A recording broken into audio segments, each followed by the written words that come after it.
E eu só não tinha pensado em psicologia antes, porque eu nunca fiz terapia, nem passava na minha cabeça essa profissão. Senão teria passado, sim, que é bem a minha cara. Porque a psicologia, né? Eu não vou chamar de elitista, mas é mais ou menos, é quase isso. Num sentido de que ainda não é muita gente que tem acesso e Não. sabe, e tem acesso a fazer terapia, seja por causa do custo, mas também é um assunto que não tá tão, assim, no cotidiano das pessoas, no sentido de ter um psicólogo na família, e aí ter essa referência de querer ser psicólogo, né? É uma coisa meio nova ainda, querendo ou não. E é nova também Ela é de nova. idade, né? Sim. E quer ver? Eu vou te falar uma coisa que provavelmente os seus seguidores também não sabem. Mesmo que a psicologia já exista aí há algum tempo, mesmo que muitos de vocês sigam psicólogos, como eu, na internet, eu vou fazer uma pergunta difícil para você, que eu não sei se você vai saber responder, como a maior parte não sabe. O que faz um psicólogo? Olha que pergunta, é simples e é difícil. Pensa e fala para mim o que você acha. Olha, eu diria que o psicólogo ele é uma escuta qualificada. Que o psicólogo trabalha com a escuta. E através dessa escuta, ele tem um repertório organizado para devolver isso da melhor forma. Eu diria que o psicólogo é um escutador. Muito Não bom. sei se faz sentido. Total, faz muito sentido e eu vou dizer que esse é 50% do nosso trabalho. Porque se fosse só uma escuta, eu sei, você já falou a outra parte, tá? Eu só vou acrescentar, porque tem muita gente que não sabe. A gente escuta de uma forma diferenciada e ninguém sabe diferenciada como. A gente pode falar sobre isso. Diferenciada como? Por que eu escuto diferente da sua vizinha, ou da sua irmã, ou da sua Exato, mãe? exato. É uma Porque boa. é muito legal você falar isso, porque também abre aquele pressuposto de não, já tem um pastor, então não preciso de um psicólogo, porque o Exato. pastor já me ouve, né? Não é Isso. uma escuta igual a de todo mundo, É né? diferente. É. Então, vou explicar o que é essa escuta, Sim. tá? Então, eu vou falar um pouquinho de um jeito simples. Primeiro, eu preciso estudar na faculdade como se forma a mente, tá? Então, quando você vem conversar comigo na terapia, eu preciso partir de um pressuposto. Então, como que formou a sua mente? E aí existem várias teorias. Por isso que é legal o paciente saber que tipo de profissional que ele procura. Porque assim como na medicina tem o alopata, tem o homeopata, né? E tem os medicina chinesa, tem vários tipos de Compultura, sim. medicina. Cada um deles, você concorda que enxerga o corpo humano de uma forma diferente, Sim. né? Tem gente que fala de energia, como a medicina oriental, mas o alopata não vai falar de energia. E na psicologia é assim também. A psicanálise vai olhar a mente humana de uma forma, a terapia cognitivo-comportamental de outra forma, e são diferentes. Então, aí eu vou falar da minha forma, que é a terapia cognitivo-comportamental, tá? Mas só muda... não, muda muita coisa, Sim. mas eu vou falar do meu. Você tá com quantos anos? 33. Tem 33 anos de vida. Do 0 aos 33, você viveu milhares de situações. Como agora você está vivendo uma situação comigo. Quando você estava vindo para cá, tomando seu café, somando todas essas informações desde que você nasceu, o Marco não sabia nada dessa vida quando saiu do útero da sua mãe. Você não sabia nada. Você não sabia o que era amor, acolhimento, fome. Você não sabia o que era noite, dia, se chocolate é bom ou não é bom. Você não sabia nada. E nós todos aqui fora, né, o Brasil, o seu bairro, os seus familiares e as pessoas que estavam à sua volta foram te mostrando o mundo. E você foi experienciando esse mundo. Então você chorou. O Brito foi acolhido quando chorou? Ele mamou no peito? A mãe abraçava gostoso ou ela estava nervosa? Você tomava castigo ou não? Apanhava ou não? Todo esse histórico foi fazendo com que o Brito pequenininho fosse descobrindo o que era o amor, o que era o medo, o que é família, o que é um casamento, você olhou seus pais ou não, depende com quem você morou, como que é uma relação, eu devo ou não respeitar os mais velhos. Tudo isso você aprendeu na sua vida. E aí você, quando chega nos seus 33 anos, você tem, eu brinco, um monte de baú com um monte de memória aí dentro. Algumas que você lembra claramente, outras que você viveu, mas nem lembra, mas está aí dentro de você. 33 anos de baú. Quando a gente abre esse baú, tem coisas que você aprendeu que te ajudam muito. Tem coisas que você aprendeu que atrapalham sua vida. Por exemplo, uma coisa que ajuda muito, talvez se você nessa vida tem uma boa autoestima, aprendeu a gostar de você, somando as suas experiências de vida, você conversa comigo lá fora falando, Karina, tô pensando em fazer isso, isso e isso. Você tá cheio de projetos porque você tem uma certa autoconfiança. Então, são aprendizados que te ajudaram. Mas tem coisa aí na sua vida que te bloqueia. Não sei na sua, mas na vida de todo mundo a gente tem algum bloqueio. Com certeza. Né? Tem gente que tem bloqueio em relacionamentos, tem gente que tem bloqueio em sei lá o quê. Né?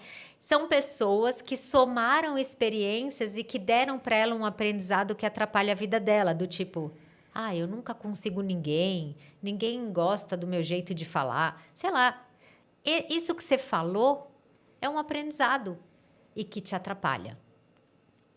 Eu gosto de dar um exemplo assim que é fácil, do tipo, sei lá, você foi traído 2 vezes em relação. Nesse aprendizado, você pode ter tirado uma conclusão do tipo, mulher não presta. Com esse aprendizado, te pergunto, vai te ajudar ou vai te atrapalhar no próximo relacionamento? Provavelmente atrapalhar. Aí chega uma mulher na sua vida que não tem nada a ver com o seu passado. Aí você começa a namorar, liga pra ela, ela não atende o telefone. E você tem a frasezinha no baú que diz, mulher não presta. Cara, só ela não atender o telefone que você já abre esse baú e já tá pé da vida.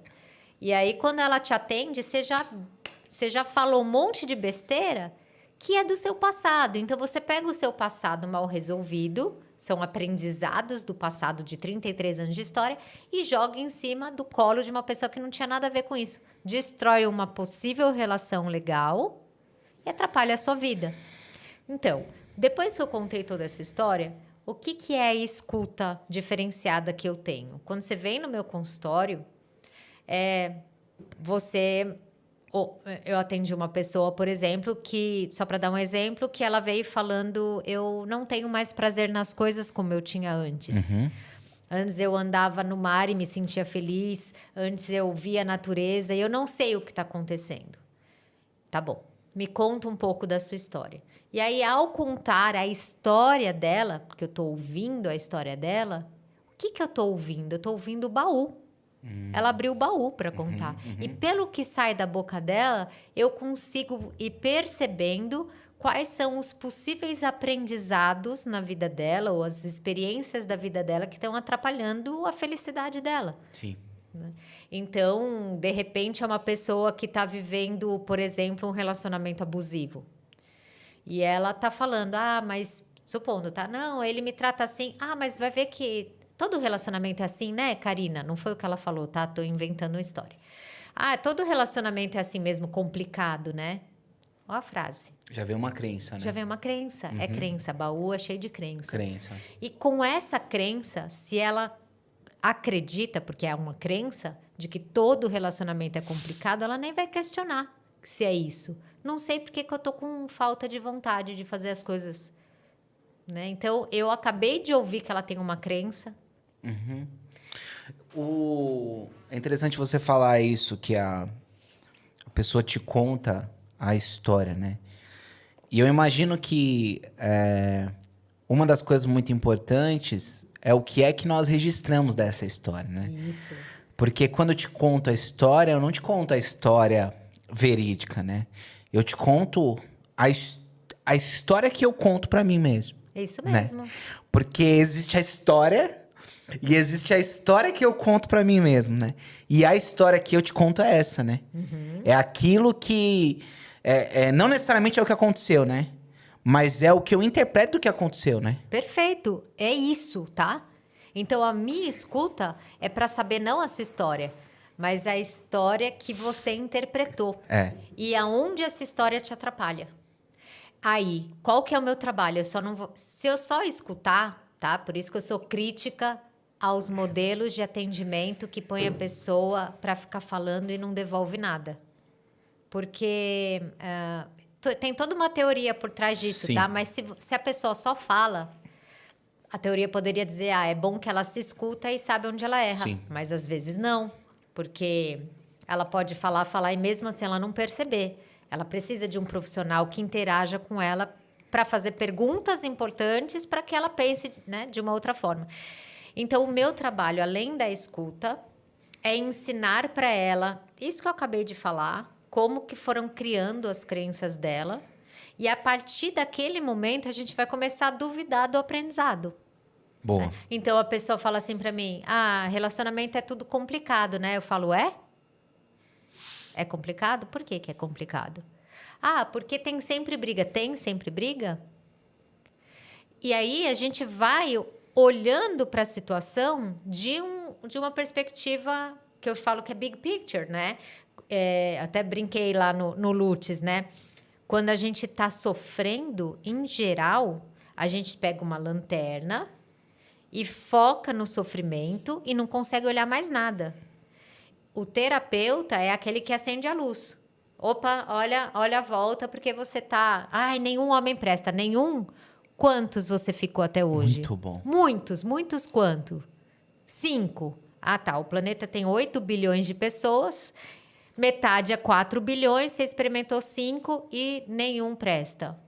Nossa, eu não tinha pensado nisso. Não tinha pensado nisso é a melhor frase que eu posso ouvir, porque eu tirei a lanterna da mão dela e acendi a luz. Muito bom. A ideia de um zoom out, né? Zoom out. Eu falei isso. Eu falei zoom in e você falou zoom out. Exatamente. Muito legal isso, porque a alienação, porque quando eu acho que a única possibilidade de verdade é aquilo que eu penso, eu entendo que isso é alienação, né? O conceito de alienação, né? Eu só consigo ver ali um pedaço da história e eu tiro minhas conclusões daquilo que é a ideia até do Platão, do mito da caverna, né? Isso. Quem tá dentro da caverna só vê o que acontece dentro da caverna, não consegue enxergar fora da caverna, né? E a alienação, eu entendo que é um problema presente em muita gente, né? Quase todo mundo. Quase todo mundo, Quase todo mundo. Tem essa dificuldade de dar esse zoom out e de sair da caverna e olhar de fora da caverna, né? Sim. Quer ver um exemplo simples que mostra a alienação? Um torcedor fanático, por exemplo, ele pode estar totalmente alienado. Primeiro, porque ele acha que ele é o time dele. Ele já se confundiu. Uma coisa é você gostar de um time, outra coisa é você achar que você é aquele time. Sim. E aí você achar que, além de ser aquele time, ele é o melhor e eu preciso lutar por ele. E aí eu mato alguém que tem uma família, ó, o zoom out, que tem uma família, que é um pai de família, que torce para o outro time, que, cara, nenhum dos dois ganhou nada com isso, sabe? E às vezes você tá fazendo um negócio tão alienado, né? Eu preciso lutar pelo meu time e ele é de outro e ele falou mal do meu, eu vou lá e bato nele. Quer ser totalmente alienado.